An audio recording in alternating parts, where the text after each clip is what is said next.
Evelyn, a loving grandmother who had always been the rock of her family, suddenly found herself in a frightening situation when she kept mysteriously falling out of her wheelchair. Her son, Terrence, was beside himself with worry, unable to figure out why these accidents kept happening. But when he installed hidden cameras to get to the bottom of things, what he discovered would leave him heartbroken and change their family forever. How did this strong, beloved grandmother become the victim of such a heartbreaking situation? And what shocking truth did Terrence uncover that would change the way he saw his mother's pain? Stay tuned to find out. But before we dive in, let us know where you're watching from today. And if Evelyn and Terrence's emotional journey speaks to you, don't forget to hit that subscribe button. The golden rays of the late afternoon sun filtered through the curtains, casting a warm glow across the living room of the Johnson family home. In her wheelchair, positioned near the window, sat Mrs. Evelyn Johnson, her weathered hands resting gently on the armrests. At 78 years old, her once tall frame had become slightly hunched, but her eyes still sparkled with the wisdom of decades lived. "Grandma, look what I made for you," exclaimed 8-year-old Zoe, bounding into the room with a colorful drawing clutched in her small hands. Mrs. Evelyn's face lit up as she turned to her granddaughter. "Oh, sweetheart, let me see that masterpiece of yours," she said, her voice warm and inviting. As Zoe approached, Mrs. Evelyn leaned forward in her wheelchair, eager to examine the artwork. Suddenly, without warning, the wheelchair tipped forward. Mrs. Evelyn let out a startled gasp as she tumbled to the floor, her frail body hitting the hardwood with a dull thud. "Grandma!" Zoe cried out, her eyes wide with fear. Terrence, Mrs. Evelyn's son, rushed into the room, alerted by the commotion. "Mama!" he exclaimed, hurrying to her side. "Are you okay? What happened?" Mrs. Evelyn winced as Terrence gently helped her back into the wheelchair. "Oh, it's nothing, baby. Just these old bones of mine not cooperating," she said, trying to brush off the incident with a weak smile. Terrence frowned, unconvinced. This wasn't the first time his mother had fallen from her wheelchair, and a nagging worry gnawed at him. "Mama, we need to be more careful. Maybe we should adjust your wheelchair or get you some extra support." "Nonsense," Mrs. Evelyn replied, patting his hand reassuringly. "I'm fine, just a little clumsy these days. Now, Zoe, honey, let me see that beautiful drawing of yours." As Zoe hesitantly approached again, this time more cautiously, Terrence couldn't shake the feeling that something wasn't right. He watched as his mother admired the drawing, her smile genuine but tinged with something he couldn't quite place. Was it sadness? Frustration? He couldn't be sure. Later that evening, as Terrence helped his wife Latoya clean up after dinner, he voiced his concerns. "I'm worried about Mama," he said, his brow furrowed as he dried a plate. "That's the third time she's fallen this week." Latoya nodded, her own face etched with concern. "I know, babe. It's scary. Do you think we should take her to see Dr. Thompson again? Maybe there's something we're missing." Terrence sighed, setting down the dish towel. "Maybe, but every time we bring it up, she insists she's fine. You know how stubborn she can be. Just like someone else I know," Latoya said with a small smile, nudging her husband playfully. Terrence couldn't help but chuckle. Yeah, I wonder where I got it from." His smile faded as he glanced towards the living room, where he could hear his mother's soft laughter as she watched TV with the kids. "I just can't shake this feeling that there's more to these falls than she's letting on." As the days passed, the incidents continued. Each time Mrs. Evelyn fell, the family's concern grew. Terrence found himself constantly on edge, ears straining for any sound that might indicate his mother was in trouble. One afternoon, as Mrs. Evelyn napped in her room, Terrence sat at the kitchen table, his head in his hands. Latoya joined him, placing a comforting hand on his shoulder. "Talk to me, babe," she said softly. "What's going through that head of yours?" Terrence looked up, his eyes filled with a mix of worry and determination. I think I need to do something more. We can't just keep waiting for the next fall to happen." Latoya nodded encouragingly. "What are you thinking?" Terrence hesitated for a moment before speaking. "I'm thinking of installing some hidden cameras, just to keep an eye on her when we're not in the room." Latoya's eyebrows shot up. "Hidden cameras? Are you sure that's a good idea? Your mama values her privacy. If she found out.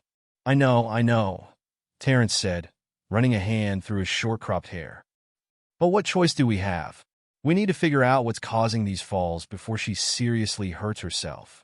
After a long discussion, weighing the pros and cons, LaToya reluctantly agreed. The next day, while Mrs. Evelyn was out for her weekly hair appointment with LaToya, Terrence carefully installed small, discreet cameras in the living room and Mrs. Evelyn's bedroom. As he worked, a wave of guilt washed over him. He felt like he was betraying his mother's trust, invading her privacy. But the image of her frail body, sprawled on the floor, potentially seriously injured, steeled his resolve. This was for her own good, he told himself. That evening, as the family gathered for dinner, Mrs. Evelyn seemed in good spirits. She regaled them with stories from her youth, her eyes twinkling as she described the mischief she and her siblings would get into. You know, she said, pausing to take a sip of water, sometimes I feel like I'm right back there in those carefree days. Your grandfather? Oh, how he could make me laugh. A shadow passed over her face for a moment, so brief that Terrence almost missed it. But then her smile returned, and she continued her story. As Terrence helped his mother into bed that night, he couldn't help but feel a pang of guilt about the hidden camera now watching over her. "Good night, Mama," he said, leaning down to kiss her forehead. "I love you." Mrs. Evelyn reached up to pat his cheek affectionately. "I love you too, baby. You're such a good son, taking care of your old mama like this." Terrence swallowed hard, forcing a smile. "You're not old, Mama, and I'll always take care of you. That's a promise." As he turned off the light and closed the door, Terrence lingered for a moment, listening. He could have sworn he heard a soft sigh, but then all was quiet. The next few days passed without incident, but Terrence remained vigilant. He found himself constantly checking the camera feeds on his phone, looking for any sign of trouble. But each time, he saw only his mother going about her daily routine, reading her Bible, watching her favorite game shows, chatting with the grandkids. The morning sun streamed through the kitchen window, casting a warm glow on the Johnson family as they gathered for breakfast. Terrence sat at the head of the table, his eyes heavy from another night of restless sleep. Across from him, Mrs. Evelyn slowly stirred her oatmeal, her gaze distant. "Mama, how are you feeling this morning?" Terrence asked, trying to keep his voice light despite the worry gnawing at him. Mrs. Evelyn looked up, a small smile touching her lips. "Oh, I'm just fine, baby. Don't you worry about me." LaToya exchanged a glance with her husband, concern etched on her face. It had been 3 days since they'd installed the hidden cameras, and yet another fall had occurred just yesterday afternoon. As if reading their thoughts, Mrs. Evelyn's smile faltered. "I'm sorry about that tumble yesterday. I just can't seem to remember what happened. One minute I was sitting there, and the next." She trailed off, shaking her head. Terrence leaned forward, his breakfast forgotten. "Mama, it's okay. We just want to make sure you're safe. Do you think maybe we should talk to Dr. Thompson again? Maybe get some more tests done?" Mrs. Evelyn's eyes flashed with a hint of defiance. "Now, Terrence, I've told you before, I'm not going to spend my days being poked and prodded by doctors. It's just these old bones of mine, that's all." LaToya stepped in, her voice gentle. "We know, Mom. We just want to help. Maybe we could look into getting some extra help around the house. Someone to be with you when we're not here." "Absolutely not," Mrs. Evelyn said firmly. "I'm not having some stranger in my house, watching my every move. I'm not helpless, you know." Terrence sighed, running a hand over his face. "We know you're not helpless, Mama. We just want to understand what's causing these falls." The conversation was interrupted by the kids rushing in, backpacks in hand, ready for school. As the family bustled about, getting ready for the day, Terrence couldn't shake the feeling that they were missing something crucial. Later that evening, after putting the kids to bed, Terrence sat in his home office, his eyes glued to the computer screen. He had been reviewing the footage from the hidden cameras for hours, searching for any clue that might explain his mother's falls. LaToya entered the room, carrying 2 mugs of steaming tea. She set one down beside her husband and perched on the edge of the desk. "Any luck?" she asked softly. Terrence shook his head, frustration evident in his voice. "Nothing. I've watched these videos 100 times, and I can't see anything that would explain why she's falling. It's like one second she's fine, and the next." He trailed off, Rewinding the footage once again. On the screen, Mrs. Evelyn sat peacefully in her wheelchair, reading a book. Suddenly, without any apparent reason, she tipped forward, falling out of the chair. "There!" Terrence exclaimed, pausing the video. "Do you see that? She doesn't even try to catch herself. It's like she just lets herself fall." Latoya leaned in, her brow furrowed. "That's strange. You'd think she'd at least put her hands out to break the fall." Terrence nodded, his mind racing. "And look at this one from yesterday." He pulled up another video, showing a similar scene. It's the exact same thing. No struggle, no attempt to stop herself. She just falls. Could it be some kind of seizure? Latoya suggested.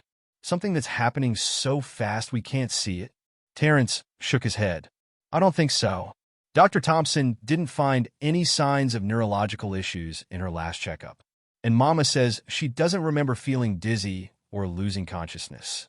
They sat in silence for a moment, the gravity of the situation weighing heavily on them. Finally, Latoya spoke, her voice barely above a whisper. "Terrence, do you think, could this be deliberate?" Terrence's head snapped up, his eyes wide. "What? No, that's impossible. Why would Mama hurt herself on purpose?" Latoya shrugged, looking uncomfortable. "I don't know. It's just the way she falls. It's so controlled, almost like she's—" "Don't say it." Terrence cut her off, his voice sharp. "Mama would never do something like that. Never." Latoya reached out, placing a comforting hand on her husband's arm. "I'm sorry, baby. I didn't mean to upset you. I'm just trying to make sense of all this, same as you." Terrence softened, covering her hand with his own. "I know I'm sorry too. It's just, I feel so helpless. I can't protect her if I don't know what I'm protecting her from." As they sat there, the soft glow of the computer screen illuminating their worried faces, neither of them noticed the shadow that passed by the partially open door. In the hallway, Mrs. Evelyn sat in her wheelchair silently, her hand pressed to her mouth to stifle a sob. She had come to ask for a glass of water, but now she retreated to her room, her heart heavy with a secret she couldn't bring herself to share. The next morning, Terrence woke early, determined to find some answers. He made his way to the kitchen, surprised to find his mother already there, sipping a cup of tea. "Mama, what are you doing up so early?" he asked, concern coloring his voice. Mrs. Evelyn looked up, a wan smile on her face. "Oh, you know me, baby. I've always been an early riser. Thought I'd enjoy the quiet before everyone else wakes up." Terrence nodded, pouring himself a cup of coffee. He sat down across from his mother, studying her face. She looked tired, he noticed, with dark circles under her eyes that makeup couldn't quite hide. "Mama," he began carefully, "I need to ask you something, and I need you to be honest with me." Mrs. Evelyn set down her cup, her eyes wary. "What is it, Terrence?" Terrence took a deep breath. "These falls you've been having, is there something you're not telling us? Something that might explain why they keep happening?"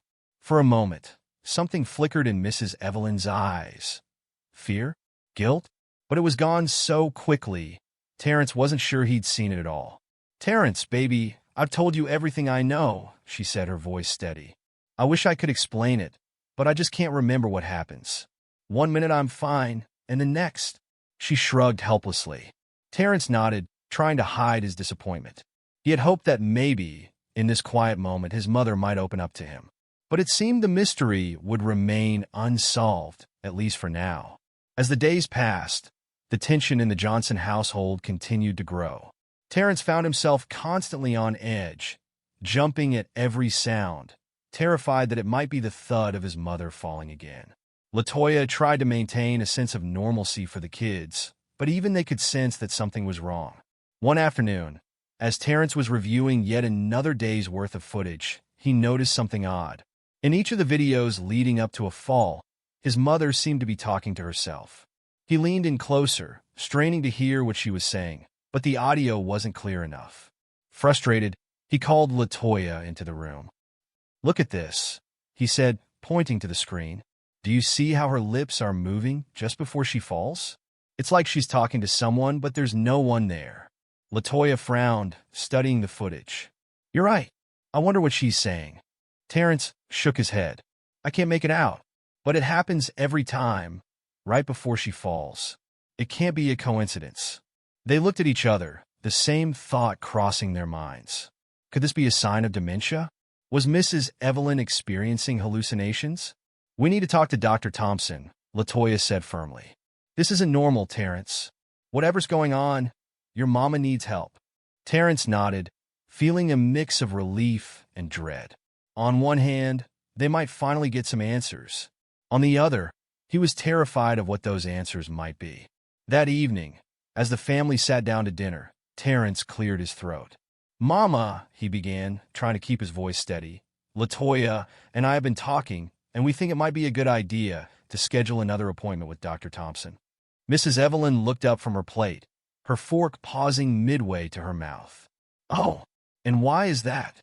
Terrence exchanged a glance with LaToya before continuing. "We're just concerned about these falls, Mama. We want to make sure there isn't something we're missing." For a moment, Mrs. Evelyn said nothing. Then, to everyone's surprise, she let out a small chuckle. "You two worry too much. I'm fine, really. Just a little clumsy in my old age, that's all." "But Mama," Terrence pressed, "these falls aren't normal. And we've noticed, well, sometimes it seems like you're talking to yourself just before it happens." The smile froze on Mrs. Evelyn's face. For a split second, Terrence saw something in her eyes, a flicker of panic, quickly replaced by a carefully neutral expression. "I don't know what you're talking about, Terrence," she said, her voice unnaturally calm. "I certainly don't talk to myself.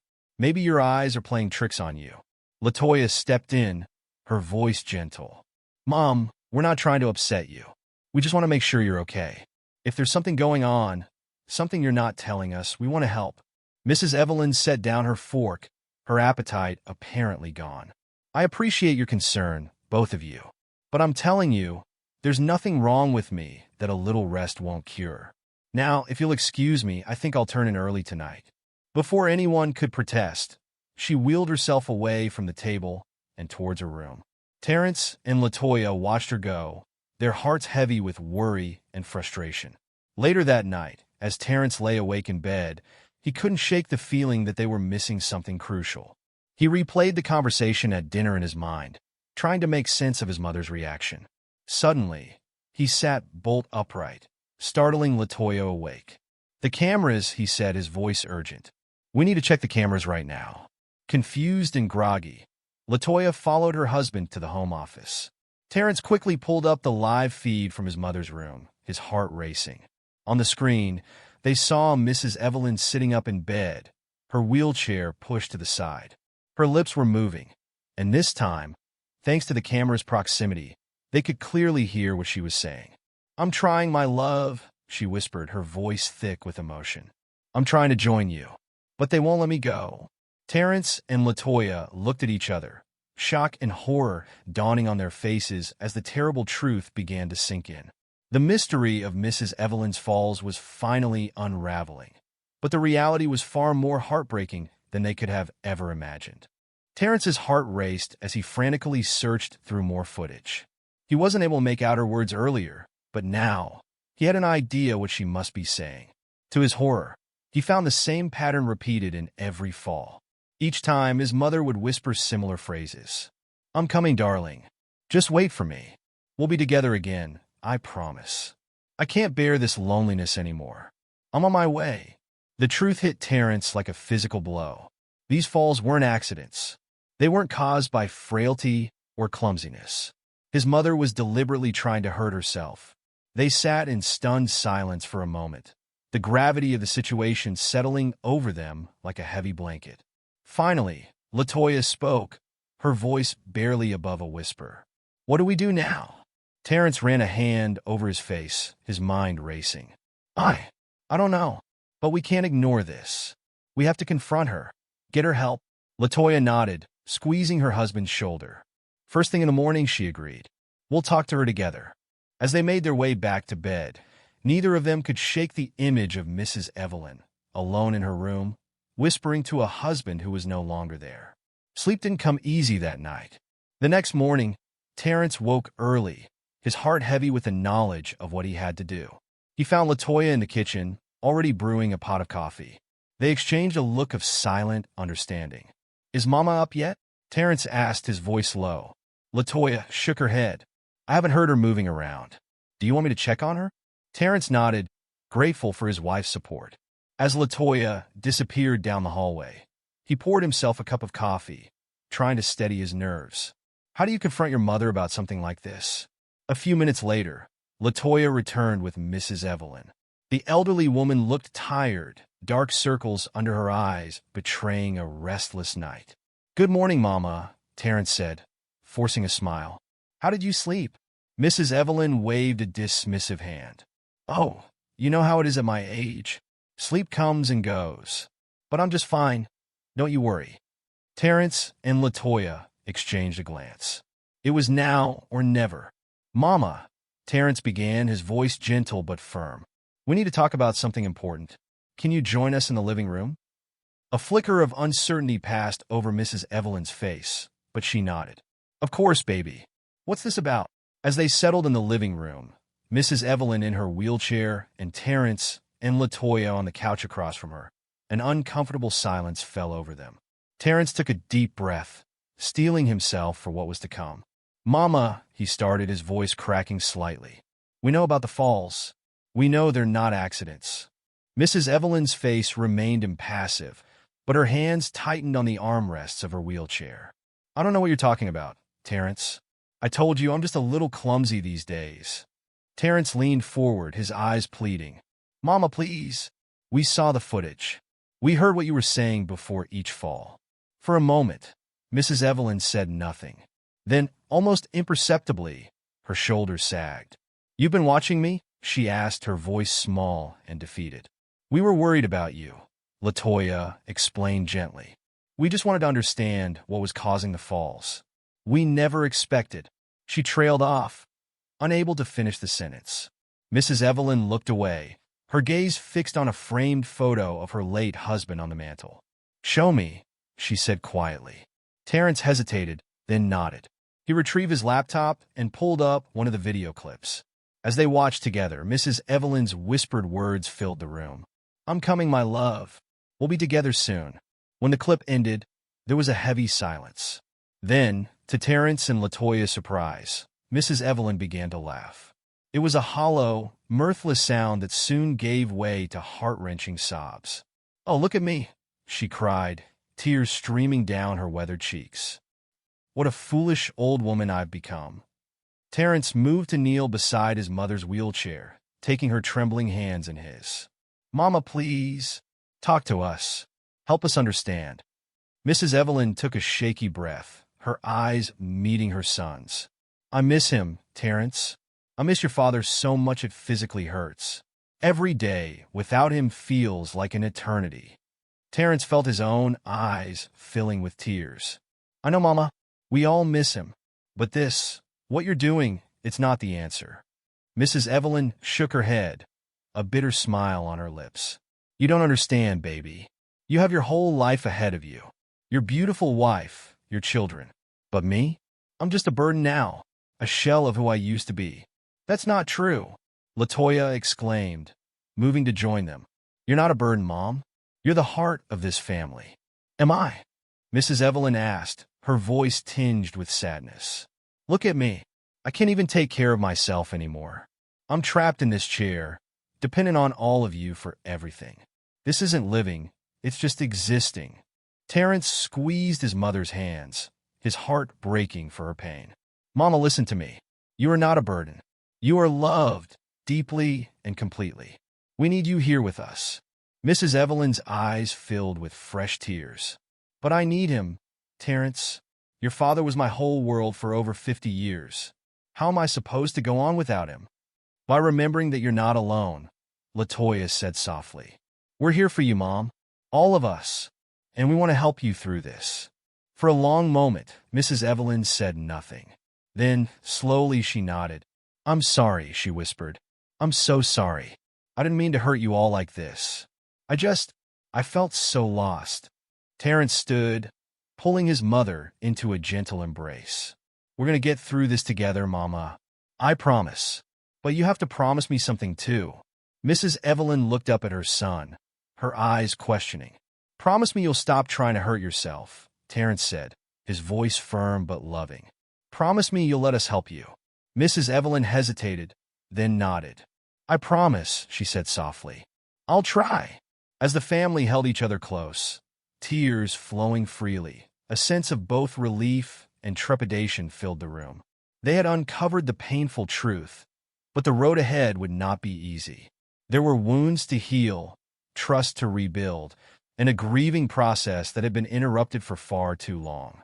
Later that day, as Mrs. Evelyn rested in her room, Terrence and Latoya sat at the kitchen table, discussing their next steps.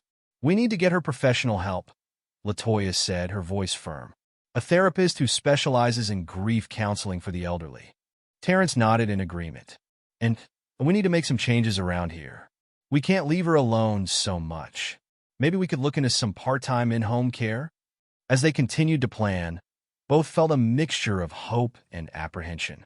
They had crossed a significant hurdle in getting Mrs. Evelyn to open up about her pain, but they knew the journey was far from over. In her room, Mrs. Evelyn sat in her wheelchair, gazing at the photo of her late husband on her nightstand. She reached out, gently tracing his smiling face with a trembling finger. "Oh, James," she whispered, her voice thick with emotion. "I'm sorry, my love. I wanted so badly to be with you again.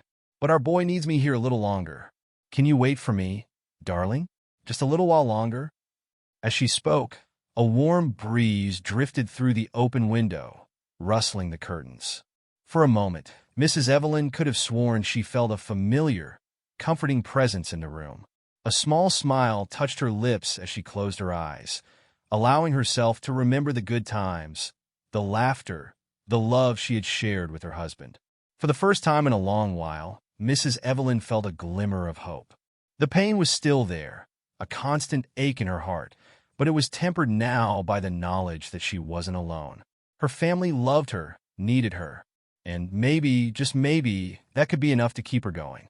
As the days passed, the Johnson household settled into a new rhythm. Terrence and Latoya worked tirelessly to ensure Mrs. Evelyn felt loved and included in every aspect of family life. They rearranged their schedules to spend more time with her, encouraging the children to do the same.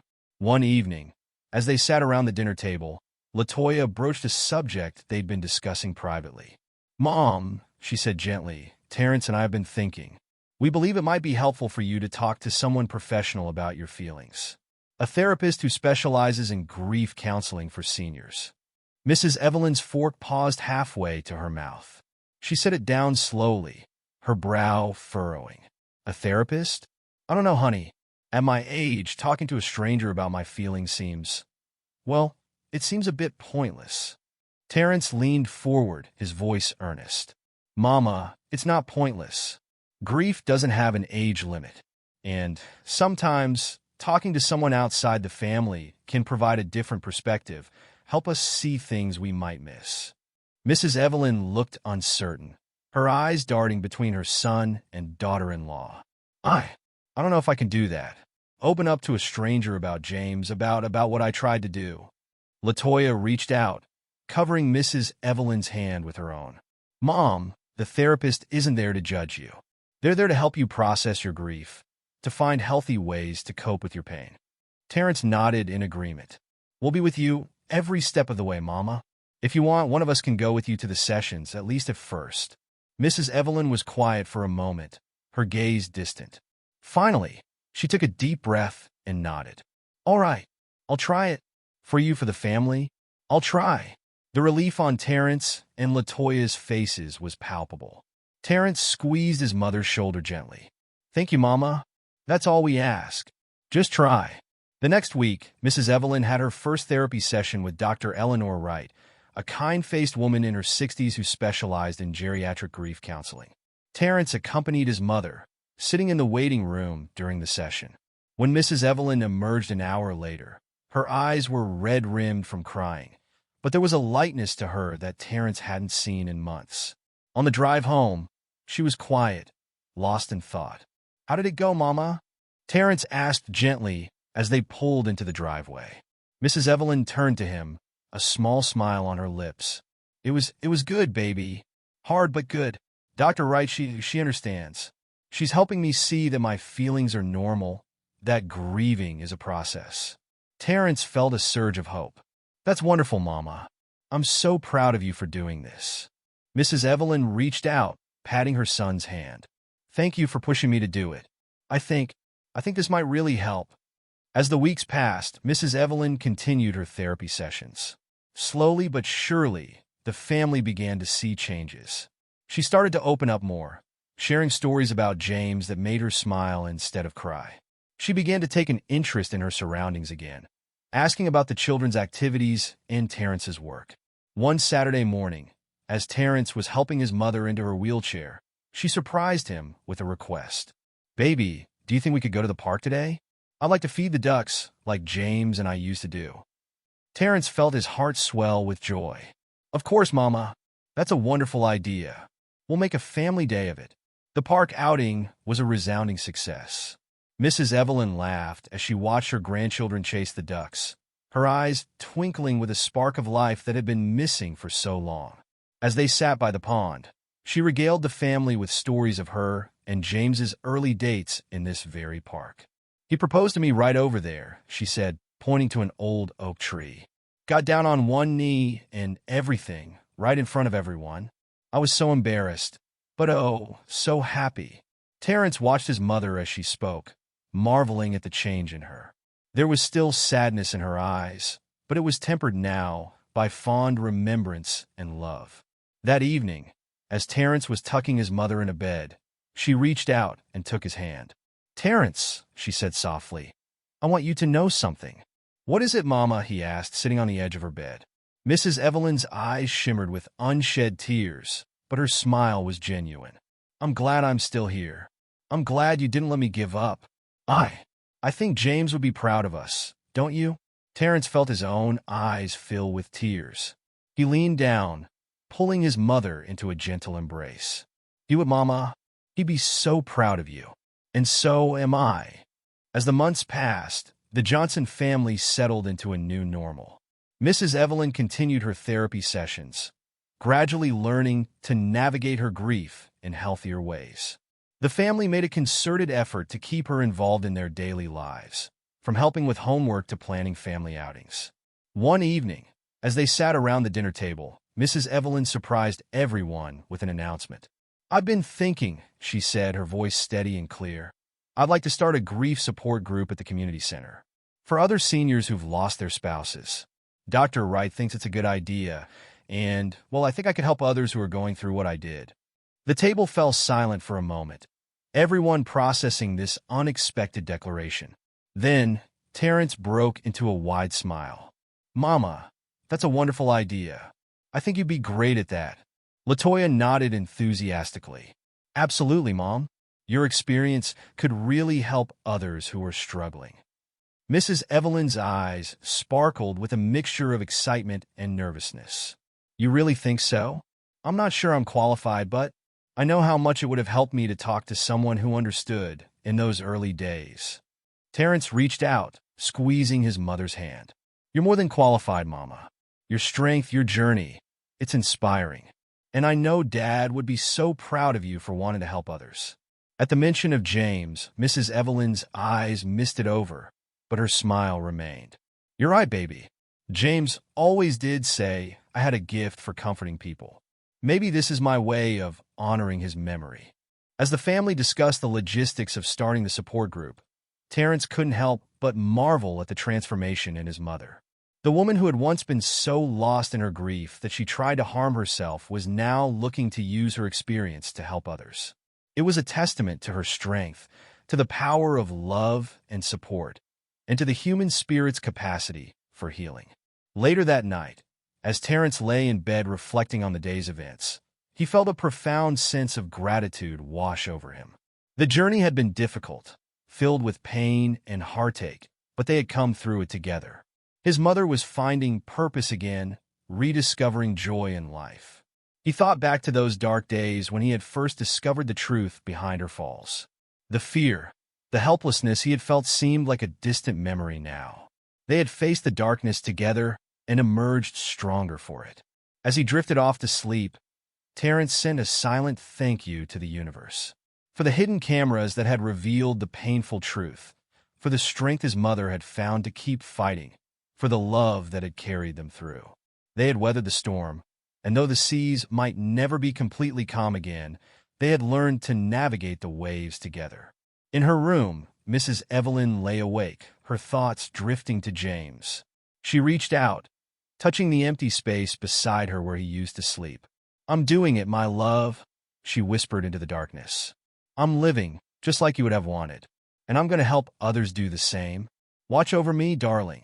I'll see you again someday, but not yet. Not yet." With a peaceful smile on her face, Mrs. Evelyn closed her eyes, ready to face whatever tomorrow might bring. She was no longer just existing, she was living, and that, she knew, was the greatest tribute she could pay to the love she and James had shared. The warm glow of the afternoon sun filtered through the windows of the community center, casting long shadows across the circle of chairs arranged in the middle of the room. Mrs. Evelyn Johnson sat in her wheelchair at the head of the circle, her hands folded neatly in her lap as she watched the small group of elderly men and women file in, their faces a mixture of apprehension and hope. It had been 6 months since Mrs. Evelyn had first proposed the idea of starting a grief support group for seniors who had lost their spouses. With the help of her family and Dr. Wright, she had worked tirelessly to make it a reality. Now, as she looked around at the faces of those who had come seeking solace and understanding, she felt a flutter of nervous excitement in her chest. "Welcome, everyone," Mrs. Evelyn said, her voice warm and inviting. "Thank you for joining us today. I know how difficult it can be to take that first step, to reach out when you're hurting, but I want you all to know that you're not alone in this journey." As the meeting progressed, Mrs. Evelyn shared her own story. The crushing weight of grief that had driven her to despair, the love of her family that had pulled her back from the brink, and the ongoing process of healing and rediscovery. She watched as the tension in the room slowly eased, saw heads nodding in understanding and eyes glistening with unshed tears. One by one, the other members of the group began to open up, sharing their own stories of loss and loneliness. Mrs. Evelyn listened intently, offering words of comfort and encouragement when needed, guiding the conversation with a gentle hand. As the meeting drew to a close, a frail-looking woman named Margaret approached Mrs. Evelyn, her eyes red-rimmed but filled with gratitude. "Thank you," she whispered, clasping Mrs. Evelyn's hand. "I've felt so alone these past months. I didn't think anyone could understand. But being here today, listening to you and the others, it helps." Mrs. Evelyn squeezed Margaret's hand, her heart swelling with empathy. "You're not alone, dear. We're all in this together. And it does get easier, I promise. Not quickly, and not without pain, but it does get easier." As the last of the attendees filed out, Terrence appeared in the doorway, a proud smile on his face. "How did it go, Mama?" he asked, wheeling her towards the exit. Mrs. Evelyn's eyes sparkled with a mixture of exhaustion and fulfillment. "Oh, baby, it was something special. I think we really helped some people today.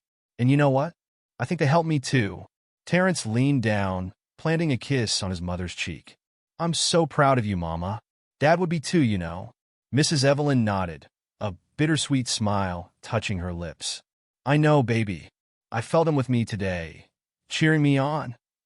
As they made their way home, Mrs. Evelyn found herself reflecting on the journey that had brought her to this point. The dark days when she had tried to join James in death seemed like a distant nightmare now. She still missed him terribly, of course. There wasn't a day that went by when she didn't think of him, didn't yearn for his touch or his laugh. But the crushing weight of grief had lightened, allowing room for other emotions. Gratitude for the life they had shared, love for her family, and a renewed sense of purpose. The weeks flew by, and Mrs. Evelyn threw herself into her new role with gusto. The grief support group grew, attracting more members as word spread. Mrs. Evelyn worked closely with Dr. Wright to develop strategies for helping the group members cope with their loss and find new meaning in life. One evening, as the family sat around the dinner table, Zoe, now 9 years old, turned to her grandmother with curious eyes. "Grandma," she asked, her voice hesitant, "do you still miss Grandpa?" The table fell silent, all eyes turning to Mrs. Evelyn. She set down her fork, considering her answer carefully. Yes, sweetheart, I do, she said finally, her voice soft but steady. I'll always miss your grandpa. But you know what? Missing him doesn't hurt quite as much as it used to. Zoe nodded, her brow furrowed in concentration. Is that because of your special group? The one where you help other grandmas and grandpas? Mrs. Evelyn smiled, reaching out to pat Zoe's hand. That's part of it, honey. Helping others who are going through the same thing. It reminds me that I'm not alone.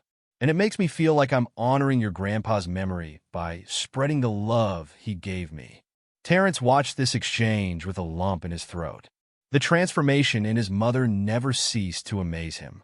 Gone was the fragile, despairing woman who had tried to harm herself. In her place was this strong, compassionate matriarch who was not only facing her own grief, but helping others navigate theirs as well. Later that night, as Terrence was helping his mother prepare for bed, she surprised him with a request. Terrence, baby, she said, her voice hesitant, I've been thinking I'd like to visit your father's grave. Terrence paused in the act of turning down the bed covers, his heart skipping a beat. Mrs. Evelyn hadn't visited James's grave since the funeral, always finding excuses to avoid it. Are you sure, Mama? He asked gently. There's no rush if you're not ready. Mrs. Evelyn nodded, her eyes clear and determined. I'm sure. I think it's time. Will you come with me? Terrence pulled his mother into a gentle embrace. Of course, Mama. Whenever you're ready. The next morning dawned bright and clear, a crisp autumn breeze rustling the leaves of the old oak trees that lined the cemetery path. Terrence pushed his mother's wheelchair slowly, allowing her time to gather her thoughts as they approached James's final resting place. As they reached the simple headstone bearing James's name, Mrs. Evelyn reached out, her fingers tracing the engraved letters. Hello, my love, she whispered, her voice thick with emotion. I'm sorry it's taken me so long to visit. I wasn't ready before. Terrence stood back, giving his mother space as she spoke to her late husband. He watched as she poured out her heart, telling James about her journey through grief, about the support group, about the grandchildren's latest achievements. There were tears, yes, but there was laughter too, as Mrs. Evelyn recounted funny anecdotes and cherished memories. Finally, Mrs. Evelyn turned to her son, her eyes shimmering but her smile peaceful. Thank you for bringing me here, baby. I needed this closure, I suppose. A chance to say goodbye properly. As they made their way back to the car, Mrs. Evelyn's wheelchair hit a rough patch of ground, jolting her slightly. For a moment, Terrence felt a flash of the old panic, remembering the falls that had once plagued his mother. But Mrs. Evelyn merely laughed, adjusting herself in the chair. Goodness, she chuckled. Your father always did say I needed a smoother ride. Terrence couldn't help but join in her laughter, marveling at how far they had come. The woman who had once seen her wheelchair as a prison now faced its inconveniences with humor and grace. As the weeks passed, Mrs. Evelyn continued to flourish in her role as leader of the grief support group. She worked tirelessly, organizing outings for the group members, arranging for guest speakers, and always lending a compassionate ear to those who needed it. One day, as Mrs. Evelyn was preparing for a group meeting, she received an unexpected visitor. Dr. Wright knocked on the door of the community center, a warm smile on her face. Mrs. Johnson, she said, I hope you don't mind me dropping by. I wanted to see how things were going with the group. Mrs. Evelyn welcomed her in, her face lighting up. Oh, Dr. Wright, I'm so glad you're here. Things are going wonderfully. In fact, I was hoping to talk to you about an idea I've had. As they settled in, Mrs. Evelyn shared her vision. She wanted to expand the support group to create a network of similar groups across the city. There are so many seniors out there who are struggling with grief, she explained, her eyes shining with passion. I want to reach as many of them as we can. Dr. Wright listened intently, her expression thoughtful. That's a wonderful idea, Mrs. Johnson, but it's also a big undertaking. Are you sure you're up for it? Mrs. Evelyn nodded firmly. I am. For the first time in a long time, I feel like I have a real purpose. James always said I had a gift for helping people. I think this is what I'm meant to do with the time I have left. Dr. Wright reached out, squeezing Mrs. Evelyn's hand. Well then, she said with a smile. "Let's make it happen. I have some contacts at other community centers who might be interested in starting their own groups, and I'd be happy to help train new group leaders." As they began to plan, Mrs. Evelyn felt a surge of excitement. She thought back to those dark days when she had tried to end her life and marveled at how far she had come.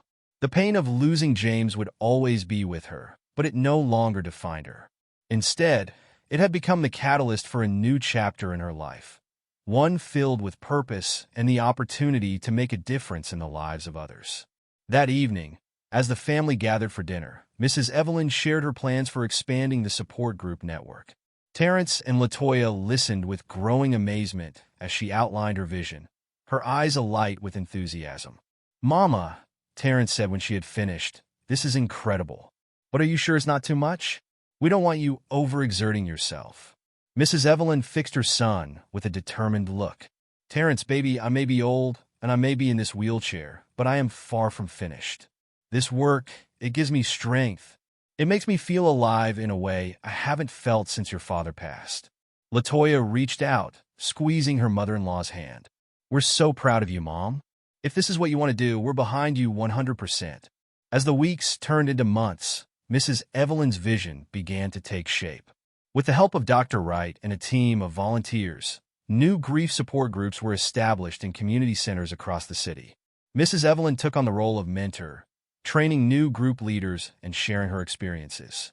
The work was challenging, often emotionally draining, but Mrs. Evelyn thrived on it. She found herself looking forward to each day, eager to make a difference in the lives of others who were struggling with loss. One afternoon, as Mrs. Evelyn was preparing to leave for a training session at a new support group location, she caught sight of herself in the hallway mirror. She paused, studying her reflection. The face that looked back at her was lined with age, yes, but it was also alive with purpose. Her eyes, once dulled by grief, now sparkled with determination and compassion. "Well, James," she murmured to herself, a small smile playing on her lips, "what do you think of your old girl now? I'm not ready to join you just yet, my love. I've still got work to do down here." As if in response, a warm breeze drifted through the open window, carrying with it the scent of blooming roses, James's favorite flower. Mrs. Evelyn closed her eyes, basking in the moment. She could almost feel his presence, his pride and love washing over her. The sound of a car horn outside broke the spell. Mrs. Evelyn opened her eyes, her smile widening. Terrence was waiting to drive her to the community center. With a final glance at her reflection, she wheeled herself towards the door, ready to face another day of challenges and opportunities. As they drove, Terrence couldn't help but marvel at the change in his mother. Gone was the defeated woman who had once seen her wheelchair as a prison. In her place was this vibrant, purposeful person who viewed her mobility aid as simply another tool to help her achieve her goals. "You know, Mama," Terrence said as they neared the community center, "I was thinking about those hidden cameras we installed all those months ago." Mrs. Evelyn turned to him, her eyebrow raised. "Oh, what about them, baby?" Terrence shook his head, a rueful smile on his face. "I was so scared back then, so desperate to figure out what was causing your falls. I never imagined that those cameras would lead us here, to all of this." Mrs. Evelyn reached out, patting her son's hand. "Life has a funny way of working out, doesn't it? Those cameras, they saved my life in more ways than one. They didn't just stop me from hurting myself. They opened the door to this new chapter of my life." As they pulled up to the community center, they saw a small crowd gathered outside. To Mrs. Evelyn's surprise, she recognized many of the faces. Members of her original support group, volunteers from other centers, even Dr. Wright. Latoya stepped forward as Terrence helped Mrs. Evelyn out of the car. "Surprise," she said, her face beaming. "We couldn't let this day pass without a little celebration." Mrs. Evelyn looked around in confusion. "Celebration? What for?" Dr. Wright stepped forward, a wrapped package in her hands. "Mrs. Johnson, it's been exactly 1 year since you started the first grief support group. In that time, you've touched countless lives, brought hope to those who thought they had none left. We wanted to honor that." As Dr. Wright handed her the package, Mrs. Evelyn felt tears welling up in her eyes. With trembling hands, She unwrapped it to reveal a beautiful plaque. Engraved on it were the words, "In recognition of Mrs. Evelyn Johnson, whose courage in the face of grief has become a beacon of hope for others. Your strength inspires us all." Mrs. Evelyn looked up at the smiling faces surrounding her, her heart overflowing with emotion. I don't know what to say," she stammered. "This work, helping others, it's been my lifeline. You've all given me so much more than I could ever give you."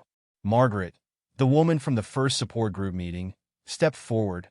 "That's not true, Evelyn," she said softly. "You showed us that there's life after loss.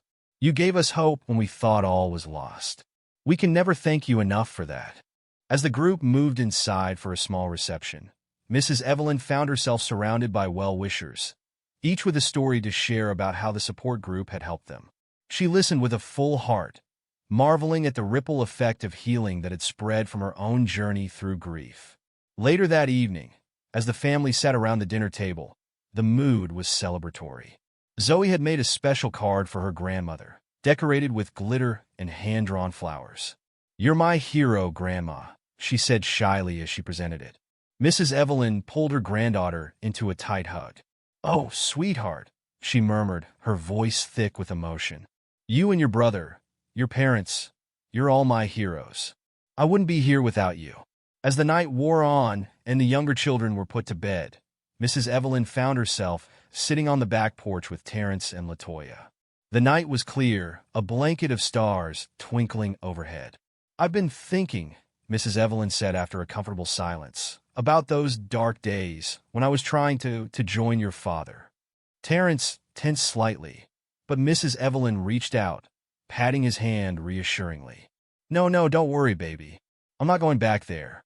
I want you both to know how grateful I am for not giving up on me, for pushing me to get help, for supporting me through all of this." Latoya leaned in, wrapping an arm around her mother-in-law's shoulders. "We'll always be here for you, Mom, through the good times and the bad." Terrence nodded in agreement. "We're just thankful you're still here with us, Mama. You've shown us all what real strength looks like." Mrs. Evelyn smiled, her eyes misting over as she gazed up at the stars. "You know," she said softly, "I used to think that loving someone meant you couldn't go on without them. But I've learned that real love, it gives you the strength to keep living, to honor their memory by making the most of the life you have left." As they sat there, enjoying the peaceful night and each other's company, Mrs. Evelyn felt a sense of contentment wash over her. The journey had been long and difficult, but she had emerged stronger, more resilient, and with a renewed sense of purpose. The next morning, Mrs. Evelyn woke early, her mind already buzzing with ideas for the support group network. As she wheeled herself to the kitchen, she was surprised to find Terrence already there, nursing a cup of coffee. "Good morning, Mama," he said, smiling warmly. "You're up early." Mrs. Evelyn chuckled, accepting the cup of tea Terrence offered her. "Oh, you know me, baby. Can't stay in bed when there's work to be done." Terrence's smile faltered slightly. "About that, Mama, I've been thinking, maybe it's time we hired some help. Someone to assist you with the day-to-day running of the support groups. You're doing so much, and I worry about you overdoing it." For a moment, Mrs. Evelyn felt a flash of indignation. Didn't her son understand how important this work was to her? But as she looked at Terrence's concerned face, she realized he was coming from a place of love. "You might be right, baby," she conceded after a moment. "This old body isn't as spry as it used to be. Maybe having some help wouldn't be such a bad idea." Terrence's relief was palpable. "I'm glad you see it that way, Mama. I've actually been doing some research. There's a program at the local college for students studying gerontology and social work. They offer internships for students to work with community organizations. I thought maybe we could look into that." Mrs. Evelyn's eyes lit up at the idea. "Oh, Terrence, that's perfect. Not only will we get some help, but we'd be giving these young people valuable experience. And who knows? Maybe we could inspire some of them to continue working with seniors after they graduate." Over the next few weeks, Mrs. Evelyn worked with Terrence and Dr. Wright to set up a partnership with the local college. They interviewed several promising students before selecting 2 interns: Sarah, a bright-eyed young woman with a passion for geriatric care, and Michael, a soft-spoken young man who had lost his own grandmother to Alzheimer's and wanted to make a difference in the lives of seniors. As the interns settled into their roles, Mrs. Evelyn found herself energized by their enthusiasm and fresh perspectives. She took on the role of mentor, sharing her experiences and guiding them as they learned to navigate the complex emotions involved in grief counseling. One afternoon, as Mrs. Evelyn was wrapping up a training session with Sarah and Michael, she noticed Sarah seemed distracted. "Is everything all right, dear?" she asked gently. Sarah hesitated before responding. "Mrs. Johnson, I hope you don't mind me asking, but how do you do it? How do you listen to all these stories of loss and grief day after day without letting it overwhelm you?" Mrs. Evelyn wheeled herself closer to the young woman, reaching out to pat her hand. "Oh, my dear, that's a very good question. And the truth is, some days it does overwhelm me. There are times when I go home and cry for all the pain I've heard. But you know what keeps me going?" Sarah and Michael leaned in, eager to hear her answer. "Hope," Mrs. Evelyn said simply. "Every person who comes to our groups, every story of loss we hear, it's an opportunity to plant a seed of hope. We can't take away their pain, but we can show them that they're not alone, that there is a path forward. And when I see that spark of hope in someone's eyes, when I see them take that first step towards healing, well, that makes it all worthwhile." As the months passed, the support group network continued to grow. Mrs. Evelyn, with the help of her interns and a growing team of volunteers, expanded their reach to neighboring cities. She was invited to speak at conferences, sharing her experiences and inspiring others to start similar programs in their own communities. But as rewarding as the work was, it was also exhausting. Mrs. Evelyn found herself tiring more easily, needing more rest between activities. Terrence and LaToya watched with growing concern, torn between pride in her accomplishments and worry for her health. One evening, as Mrs. Evelyn was preparing for bed, she felt a sharp pain in her chest. She tried to brush it off, but when the pain persisted and she found herself short of breath, she knew she couldn't ignore it. "Terrence," she called out, her voice weak and shaky. "Terrence, baby, I need help." The next few hours passed in a blur of ambulance sirens, emergency room lights, and worried faces. When Mrs. Evelyn finally regained full consciousness, she found herself in a hospital bed, Terrence dozing in a chair beside her. "Terrence," she croaked, her throat dry. Terrence jerked awake, relief flooding his face as he saw his mother's eyes open. "Mama, thank God. How are you feeling?" Mrs. Evelyn tried to sit up, but found herself too weak. "What happened, baby?" Terrence gently explained that she had suffered a mild heart attack. The doctor said she would recover, but she needed to take things easier from now on. As the reality of her situation sank in, Mrs. Evelyn felt a wave of frustration wash over her. How could she take things easier when there was still so much work to be done? So many people who needed help? Over the next few days, as she recovered in the hospital, Mrs. Evelyn had many visitors. LaToya and the children came every day, bringing drawings and get-well cards. Dr. Wright stopped by, as did many members of the support groups.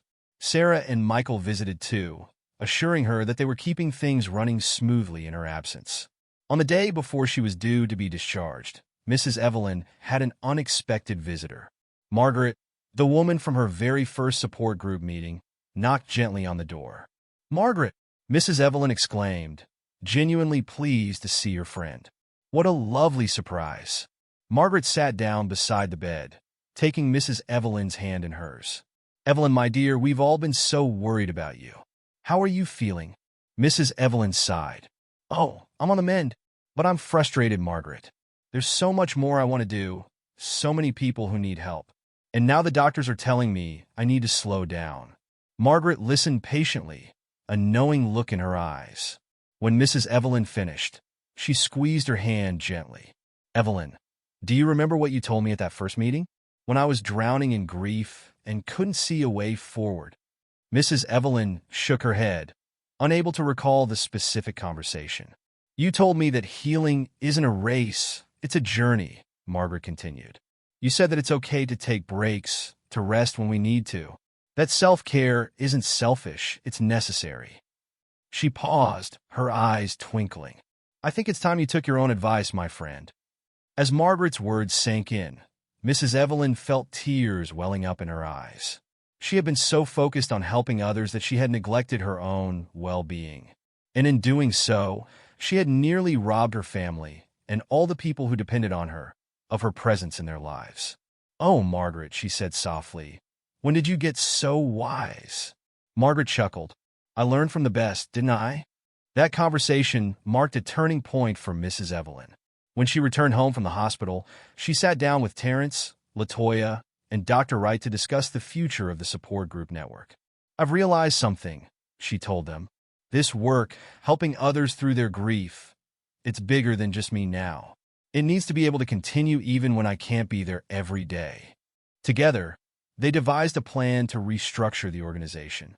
They would train more group leaders, delegate more responsibilities to the interns and volunteers, and set up a board of directors to oversee the network's operations. Mrs. Evelyn would take on more of an advisory role, still involved but not carrying the day-to-day burden. As they implemented these changes over the next few months, Mrs. Evelyn found herself with more free time than she'd had in years. At first, she felt restless, unsure of how to fill her days. But gradually, she rediscovered old hobbies and found new ones. She started a small garden in the backyard, joined a book club at the local library, and spent more time with her grandchildren. One sunny afternoon, as Mrs. Evelyn sat in her garden, enjoying the fragrance of blooming roses, she heard the back door open. Terrence walked out, a smile on his face and an envelope in his hand. "Hey, Mama," he said, sitting down beside her. "This came for you today." Mrs. Evelyn opened the envelope curiously. Inside was a letter from the mayor's office, inviting her to receive a community service award for her work with the Grief Support Network. As she read the letter, Mrs. Evelyn felt a swirl of emotions: pride, gratitude, and a touch of nostalgia. She looked up at Terrence, her eyes shining. "Oh, baby," she said softly. "Can you believe how far we've come?" Terrence wrapped an arm around his mother's shoulders, pulling her close. "I can, Mama. You're the strongest person I know. You've turned your pain into purpose, and you've helped so many people along the way." Mrs. Evelyn leaned into her son's embrace, her thoughts drifting to James. She could almost hear his voice, filled with pride and love. "We did good, Evie," he seemed to say. "We did real good." As the sun began to set, casting a golden glow over the garden, Mrs. Evelyn felt a deep sense of peace settle over her. The pain of losing James would always be a part of her, but it no longer defined her. She had found a way to honor his memory by living her life to the fullest, by spreading love and hope to others who were suffering. She thought back to those dark days when she had tried to harm herself, when the grief had seemed too heavy to bear. How different things were now.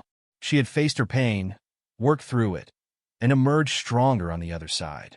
And in doing so, she had not only saved herself, but had become a beacon of hope for others. "You know, Terrence," she said, her voice soft but firm, "I think I'm ready for whatever comes next. Whether it's more time in this garden, more work with the support groups, or something we haven't even thought of yet.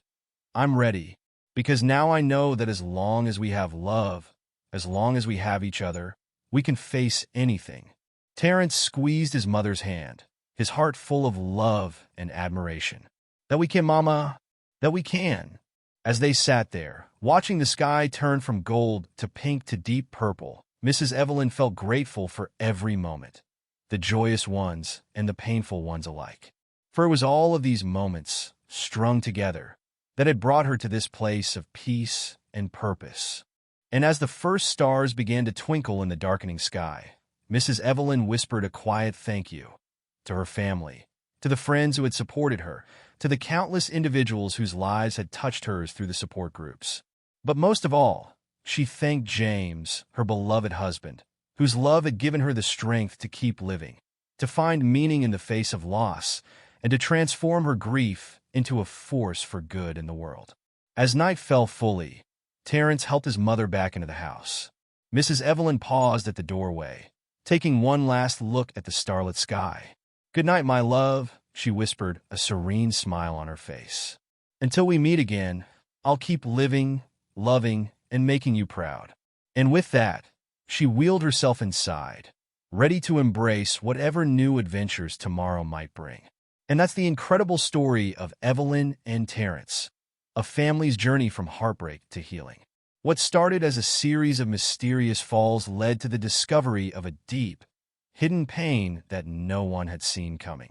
Through love, patience, and support, they were able to come together and help Evelyn find peace once again. If this story of resilience and family strength touched you, be sure to let us know in the comments. We hope it serves as a reminder to check in on those we love, because sometimes the struggles they're facing aren't always visible. Thank you for watching, and don't forget to subscribe for more inspiring stories like this one.